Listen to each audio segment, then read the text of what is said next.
the leverage that the Iranians try and use through detainees, including Nazanin and our other Iranian British dual nationals, is clearly that takes place. We formally requested for my dad's name to be mentioned in all interviews and briefings, and for them to refrain from using the term other dual nationals.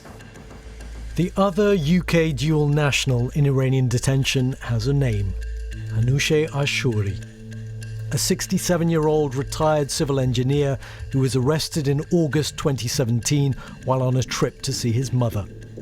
He says he was tortured and forced to sign a confession that he was a spy for Israel, and was convicted purely on that basis. Well, my condition has not improved. His family has sporadic communication with him, but his latest call last Thursday worried them greatly as he complained of COVID-like symptoms. A UK Foreign Office spokesperson told us, "We strongly urge Iran to reunite Mr. Ashoori with his family. Our embassy in Tehran continues to request consular access. We're in close contact with his family and continue to support them.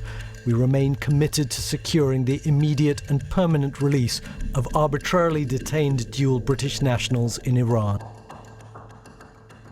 A lot of the focus here in recent days has been on the heartbreaking case of Nazanin Zaghari-Ratcliffe, who's been told she'll now spend another year in prison in Iran, having already served 5 years.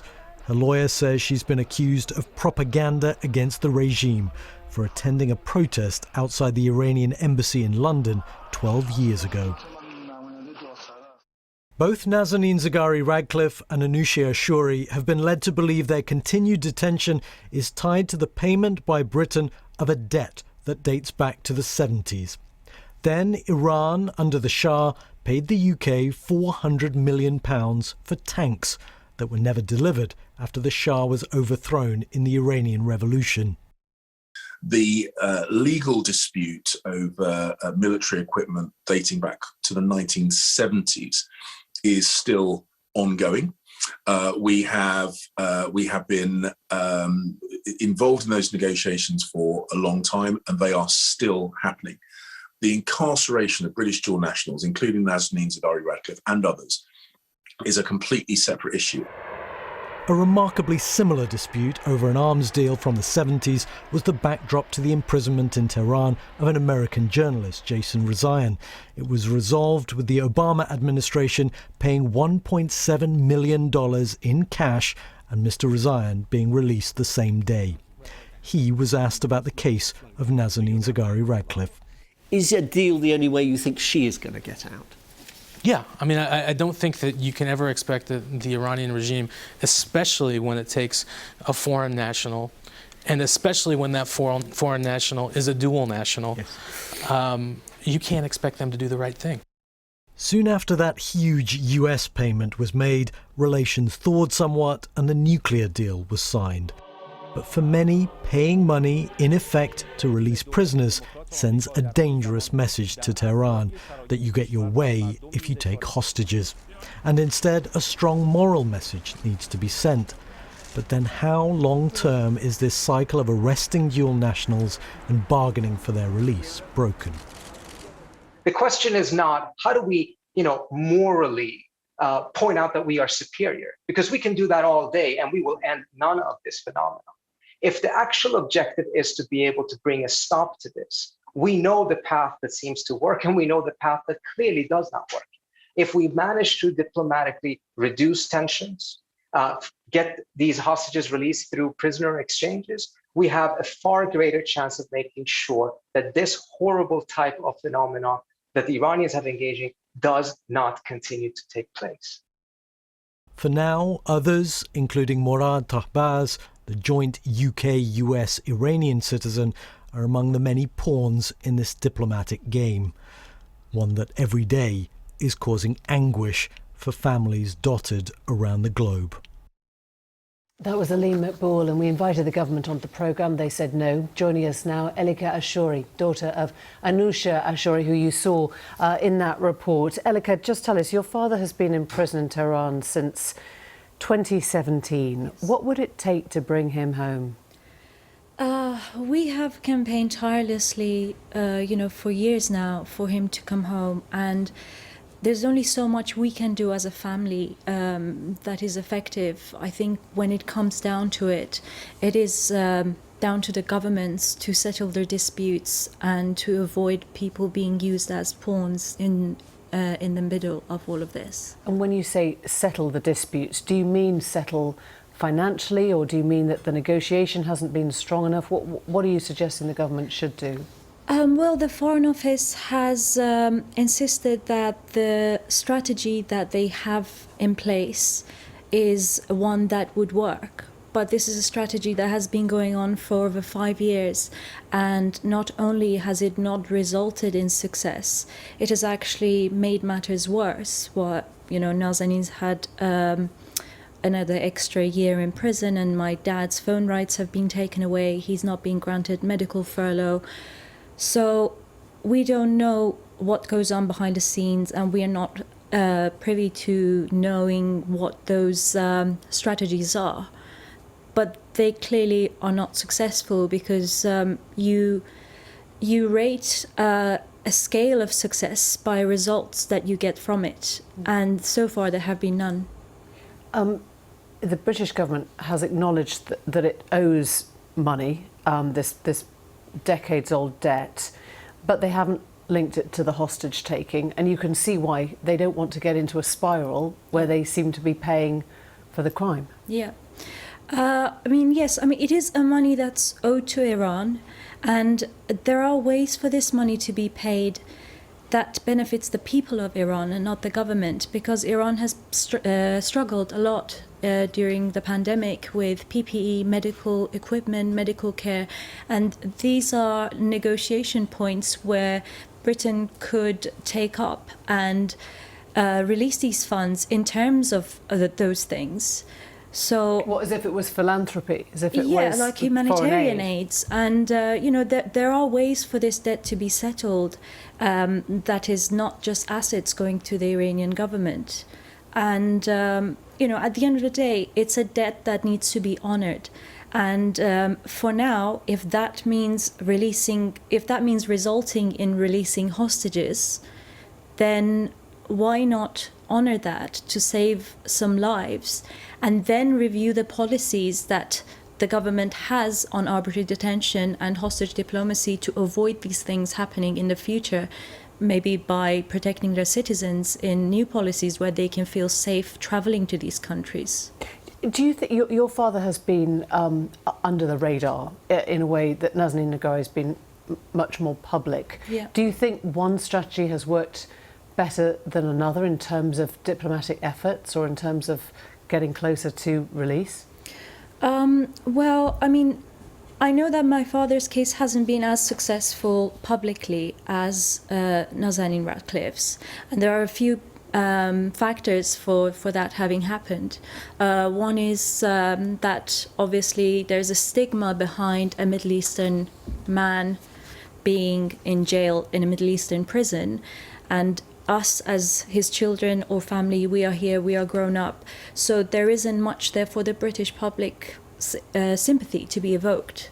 We don't look British and we're not British, so it's very hard for us to be relatable in that regard.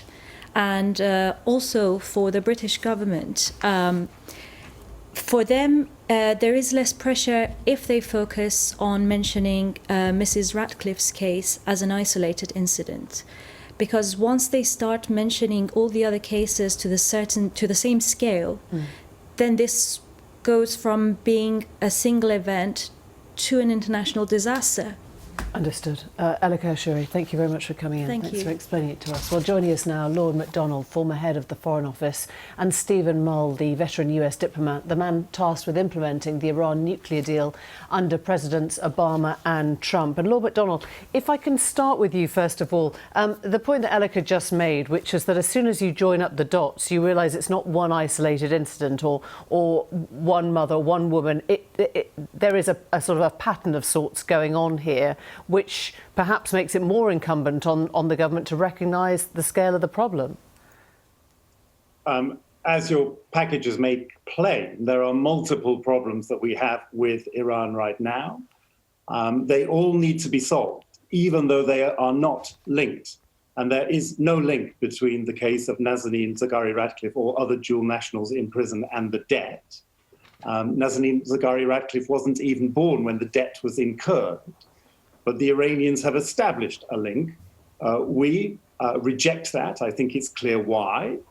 But the debt still needs to be solved. So each of these things needs to be dealt with on its own merits. And that is what we're doing.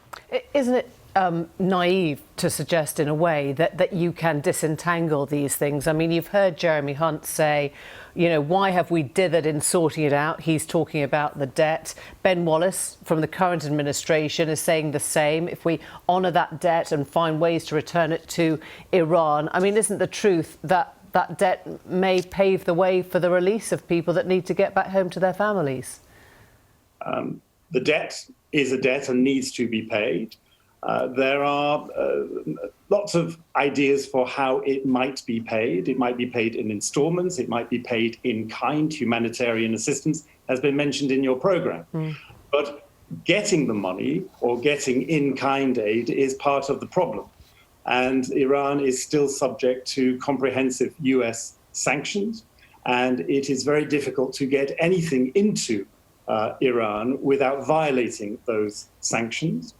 And any company that has a choice between helping with the payment of a debt towards Iran and getting into trouble with the US authorities chooses to prioritize their relationship with the United States over Iran. Well, let me just pick up, if I can, with Stephen Mull there. We heard from Jen Psaki, the President's press secretary today, asked about the release of prisoners, and she said exactly the same. She didn't want this to be sort of bounced into a financial settlement. And yet we remember the case of Jason Rezaian, where a debt was paid and he was released on the same day. It was huge, but it was paid and he was released. So America has done that in the past. Well, this is one of, as Ambassador McDonald knows very well from his own experience, this is one of the most challenging kinds of issues any government can face in conducting its foreign relations. It's outrageous that any government would imprison innocent people on spurious charges to get some sort of bargaining leverage with the country with which it has issues. But at the same time, this isn't exactly a new issue. In fact, the very first foreign policy crisis that the newly independent United States faced in the 18th century was the Barbary pirates in that part of the world, taking American sailors hostages and dealing with them. A principle that every Western government respects very much is you don't do business with hostage takers or with terrorists. At the same time, this is where the art of diplomacy comes in. Sometimes there can be ways of getting your national released from a foreign hostage taker by looking at other ways, other issues that can be brought to bear. So, for example, when the United States entered into the Joint Comprehensive Plan of Action back in 2000, or at the beginning of 2016, a number of Iranian prisoners were released, a number of American prisoners were released, and the Iranian prisoners had been held for violating the sanctions that, in fact, had been lifted by the agreement. So since the sanctions were no longer in effect, it made sense to us to allow the people who had been convicted of violating them to go back home. And if we could get our citizens back in the process, so much the better. I guess, though, that was also the year, I mean, we think of that as the high watermark of Iran-US diplomacy, but that was also the year in which Nazanin herself was taken hostage. Let me ask you, Simon McDonald, there are current external factors apart from the debt, and we've heard about the Iran deal a little bit. Particular to Nazanin, also the comments, Boris Johnson's inaccurate statement that she had taught journalism. You were head of the Foreign Office at the time. Did that make a difference to the sentencing or to how she was perceived? The Iranians were looking for anything The Foreign Secretary, as he then was, statement before the Foreign Affairs Committee did not cause any wave on the day, but they found a sentence which was inaccurate and blew it out of proportion because they were looking for something, a hook on which to snag Nazanin Zaghari-Ratcliffe, and they found it. But I believe it was manufactured by Iran for their purposes. So on that basis, I mean, if what you're describing, both of you are describing a deeply untrustworthy partner or state in Iran. I mean, Stephen Mull, was Donald Trump right when he basically said we can't do business with these people? It can't actually get any worse. We should, call them out as enemies, quit the deal, leave them to it. Well, I don't think it's ever useful in diplomacy to think of your adversary as completely irredeemable and evil. Every modern nation state has legitimate interests, legitimate security interests. And the key to solving such huge problems that exist between the West and Iran is trying to get some sort of diplomatic process going so we can make a more honest assessment of what their needs are, what their legitimate needs are, what our mutual interests in common might be. And there are mutual interests in common between the West and Iran, whether it's the free flow of energy through the Persian Gulf, a stable Afghanistan, a stable Iraq, and so forth, and use that diplomatic process to build trust and get to work in constructive ways to solve these problems and hopefully make hostage-taking go away. And Lord MacDonald, if I can take you back to where we began, you said that the debt repayment shouldn't be linked to the hostage-taking, but do you agree that the debt should be paid anyway? I mean, isn't that a useful step in that diplomatic process now? Yes, the debt needs to be paid. Multiple courts and arbitrations have found that, but we need to find a way, a legal way, in which to repay. And that is the challenge right now. Added to that is the fragmented nature of the regime in Tehran.